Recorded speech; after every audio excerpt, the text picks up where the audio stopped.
Ready? You. Welcome back, ladies and gentlemen. You are watching Here's the Thing Sports, your favorite talk show here on YouTube. My name is Mike. I'm joined here with my good friend Keegan. Keegan, how are you doing today? And you ready to talk some sports? Yeah, let's do it. Sports. So we'll start, as we usually do, with our MLB segment, and that is what this video is going to be.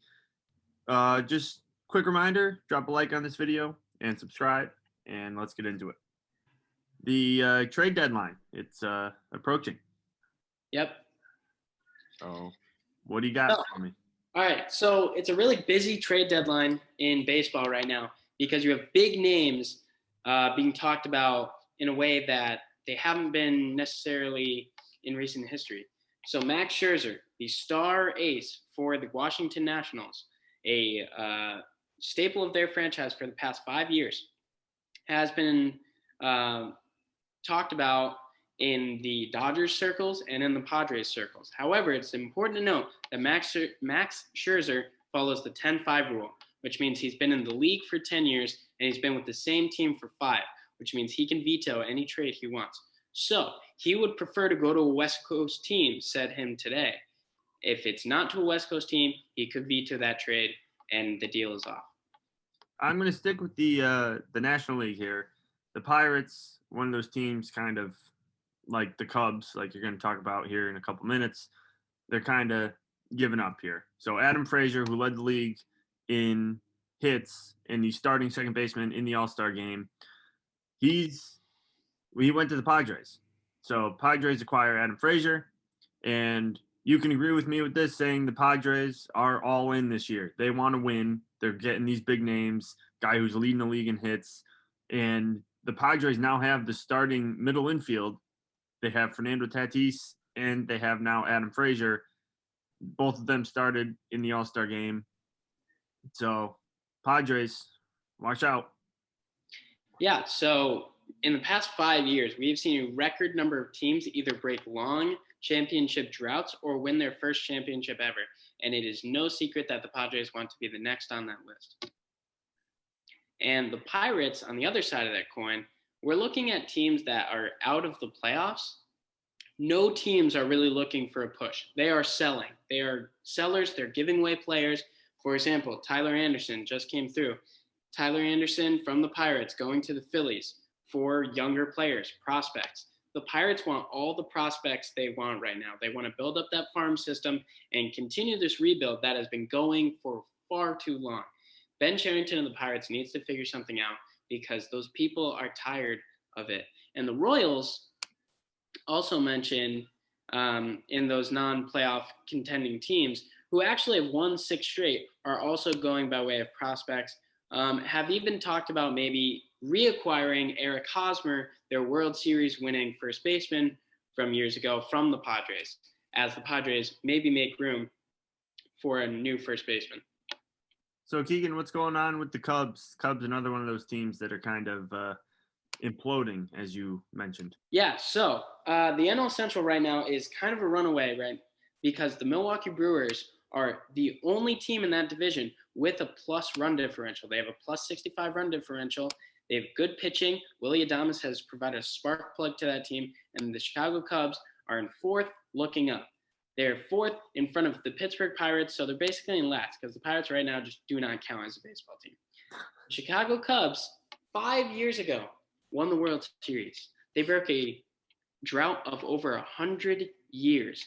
And it looked like they were going to be a dynasty. It wasn't a question of if they were going to win the World Series, but how many. They had a bunch of guys under the age of 26 who were good, fiery players, and Javi Baez, Anthony Rizzo, Chris Bryant, and now all 3 of those guys are up for debate and up for trades. Chris Bryant, a third baseman and an outfielder, has talked about maybe the Mets for a possible destination as J.D. Davis's future with the Mets. They don't know when he's coming back from injury. Javi Baez, their star shortstop, who actually hit a walk-off home run yesterday and let them hear it because he knows what's going on. He's going to be shopped to a team that may need a shortstop. And it's such a packed league full of great shortstops right now And so Javi Baez, I don't know where he could fit. But Anthony Rizzo, the biggest name in the Anthony Rizzo talk has been probably the Red Sox. So the Red Sox initially drafted Anthony Rizzo way back in the day, before he became a Padre and a Cub.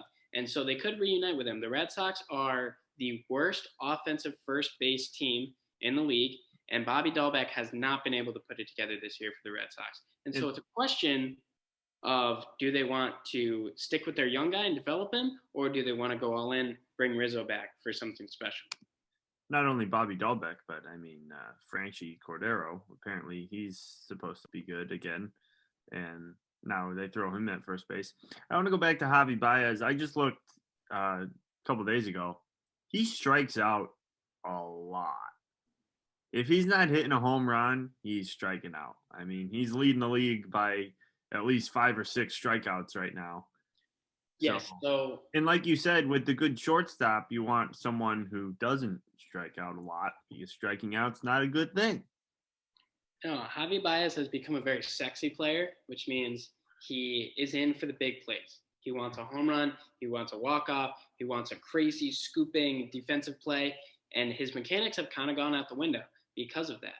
And so I just looked at it. So some possible destinations for Javier Baez are the New York Mets, who right now are injured, and there's no timetable for Francisco Lindor to return. So they need to supplement Lindor's absence with somebody.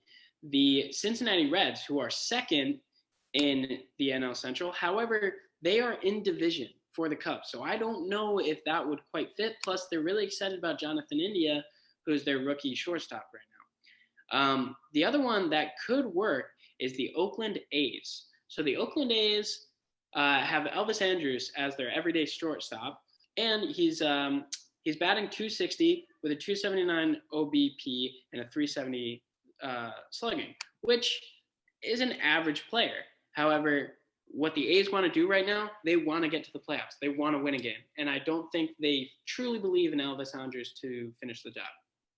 And the Oakland A's, they're one of those teams that they're somehow there every year. I mean, you look at last year, they're an average team. They start out, average, maybe below average, and what do you know? They find themselves in the playoffs almost every year. And it's just tough getting over that hump because they don't have those superstar players that can probably do that for them. Yeah, the Oakland A's are the kings of winning one playoff game or getting to the playoffs and losing in the wild card. They're 5 back of the Houston Astros right now, and they're in the wild card hunt right now. Let me look. They're up for that second wild card spot, 1 game ahead of the Mariners. And the A's, this is what they do. They make the playoffs, but they need to make a deeper run this year. Sticking to the trade deadline, the Tampa Bay Rays capitalized and went out and got Nelson Cruz from the Twins, and he shows up and hits 2 home runs in his first 3 games. So he's paying off right away there in Tampa Bay.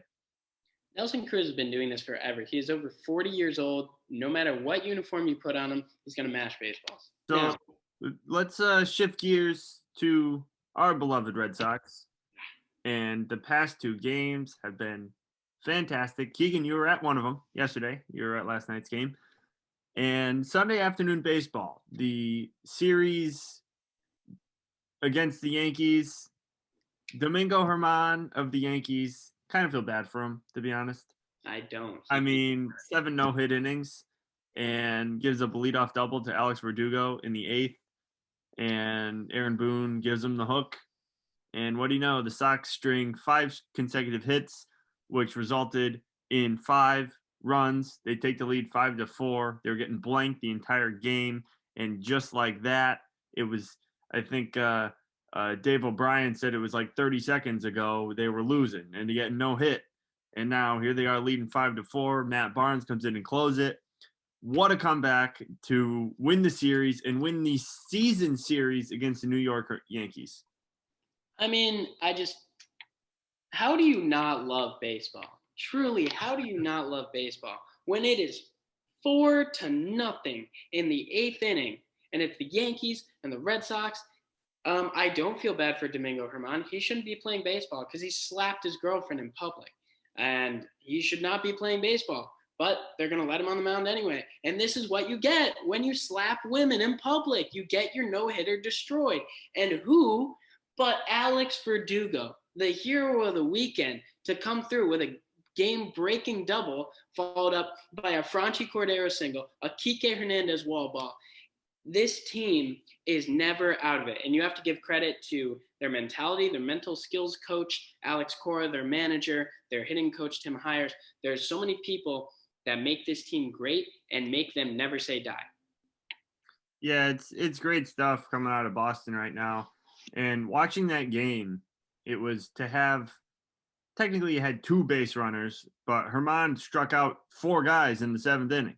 And it's like, what's going on here? I mean, the only guy, Hunter Renfroe, took a walk.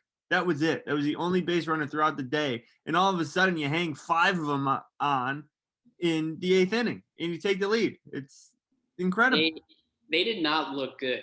Like, they had no business winning that game, but they did because they're the better team and the Yankees are the worst team. The Yankees now lead the league in blown games by leading by 4+ runs when entering the 8th inning. They have 4. The rest of the league has 1. Right, I believe it's 2. But the rest of the league, 29 teams, have half of what one team has combined. They're bad. So then the heroics of the Red Sox carry into last night. Keegan, you were at the game. And Verdugo, your man, Alex Verdugo, our man, he comes in clutch again. You actually went out and bought a shirt this morning. I did. Yep, this morning. My first item of business was order an Alex Verdugo shirt because I've been saying I love him for too long, and now I need to prove it by wearing his name on my back. Alex Verdugo is such a cool player. His walk-up song is a mariachi band. He is so cool. He's so calm. He's so collected. His heart rate is 60 in the 8th inning, and he's ready for any moment. So yesterday, Kike Hernandez, the AL Player of the Week, who recently batted 400, and he's been mashing home runs, hitting guys in. He goes 0 for 4. We need somebody else to step up, and they got it. So it's 4-3, and they were winning that game. Then they go behind because Bo Bichette hits a 2-run homer. And first off, any Red Sox pitcher pitching to the Blue Jays this year is just nerve-wracking. That's why I was nervous until the end of the game because the Blue Jays can make something happen offensively at any time. However, their defense sucks. So this guy, it was Richards, or Trevor Rogers, Richards, whatever. He walks, whoever was before him, maybe Rafi, and then Verdugo gets 3 straight balls. And I'm in the stand, and I'm just going, just keep it on your shoulder. Just keep the bat on your shoulder. Throws him a strike, as you should, on a 3-0 count. And then Alex Verdugo just gets a fastball high, which has been the Red Sox kryptonite this year. He takes it and loads it 414 feet past the bullpen. It was one of the most electrifying moments that I've been a part of at Fenway Park. It was raucous. It was insane. And for it to be Alex Verdugo, one of my favorite players, a guy who I call my cousin because we both have red beards, was just such a special moment. And it was the best representation of Fenway Park's energy that I could possibly introduce to my girlfriend who was there for the first time. Yeah, I mean, watching the Red Sox do heroics like that, it's always fun. I mean, the atmosphere, I'm sure, was outstanding. Yeah, and Rafi Devers already hit a bomb that game. So it was already an electric game with home runs and good defense and tension and lead changes and ties. It was incredible. I saw something going back to the Sunday game, how Devers, Martinez, and Bogarts went 0 for 9 or 0 for 10 or something like that in that game. And they still managed to put 5 runs on the board and win the ball game. And that's what it shows about this team is it's always someone different. You don't need your big 3, which I think we can both agree Devers, Martinez, and Bogarts are the big 3 of the Red Sox in the lineup. When those 3 don't show up, you have those other guys to lift the team and lift them to a victory. And can we just talk about Phillips Valdez real quick? This guy is outstanding. The other night against the Yankees, Eduardo Rodriguez goes out with migraine issues, and this man struck out 7 men in 3 innings. They basically said, all right, so our starting pitcher is only going to go an inning and a third or whatever, and you're going to have to go in and give us some length here throughout the game. And he did. I mean, this guy, Mr. Changeup, as Dennis Eckersley calls him. He has one of the nastiest changeups in the league. And I'm not overstating that, even though he has been in the league for about 2 minutes. That is a nasty changeup. That is one of the best breaking balls in baseball because you think it's coming at you and it looks like a fastball and then it just dips away or into you. And yeah, that's 7 out of 9 batters. That's 78%. When do you ever get a 78% strikeout rating? And this guy is new. He wears number 71. High numbers go to the rookies. And his heart rate is just so low. He's so made for these moments. And Alex Cora, I don't know if you saw it, he was roaring on the top step after that strikeout. I've never seen Alex Cora get that excited over just a strikeout. Last night, there were 2 outs in an inning, and they bring him in 1, 2, 3. See you later. Yeah. He's just so calm. He just goes up there, does his job, and it's exciting to watch. What's really going to be exciting to watch is when Chris Sale is going to make a return. Everything's trending in the right direction. August 10th to 12th is what they're thinking is going to be the earliest he can return. Keegan, I'm telling you what, it's going to be good things. Chaim Bloom, the CEO and general manager of the Red Sox, is diabolical. This man does not want to beat you. He wants to beat you the worst you've ever been beaten in your life. He crafted this team through trades that were not popular. He got rid of Andrew Benintendi. He got rid of Mookie Betts. People did not like those moves. And look where they are now. They weren't supposed to be good. And here they are with 62 wins, tied for the best record in baseball with another team who wasn't supposed to be good, full of a bunch of guys who aren't, the top money guys in the league, the San Francisco Giants. And not only does Chaim Bloom have his team at 62 wins with a great, strong roster top to bottom, he's now bringing back Chris Sale, one of the best pitchers of the past 5 years, a World Series champion with the Red Sox, and Chris Sale coming off of Tommy John, which they managed perfectly. They didn't rush him. They let him take his time. He's throwing high 90s. He's throwing 98. And his arm angle is already impossible to pick up. He hides that ball so well until the last second, and it's coming in at 98 with possible movement. I mean, it's game over.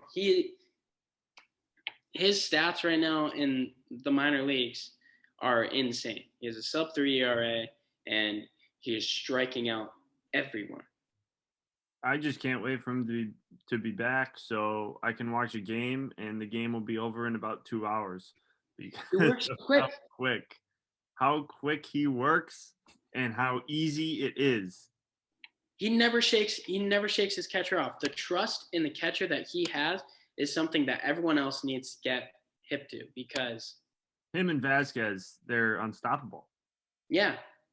And that'll be huge because that August 10th to 12th game or series is against the Tampa Bay Rays, who we are looking at a divisional battle with. So huge. Chaim Bloom, I can't say no. Well, anything else you got for the people, Keegan? No, not really. That's all for me for baseball. Send in more baseball questions. I love talking baseball. Mike loves talking baseball. So, pick our brains. And I'll tell you what, we are rolling right through the season. I mean, it's almost August here. Yeah. And, almost crunch time. Yeah. So, all right. Thank you very much for watching. Subscribe if you are new to the channel, which most of you are. I looked, and 73% of you who click on our videos are not subscribed. So it's easy. It's free. Just click on the subscribe button. Make sure to like the video, share it with your friends, leave comments down below and on our Instagram page. Go follow us on Instagram. And thanks for watching, Keegan. We will see you in the next one.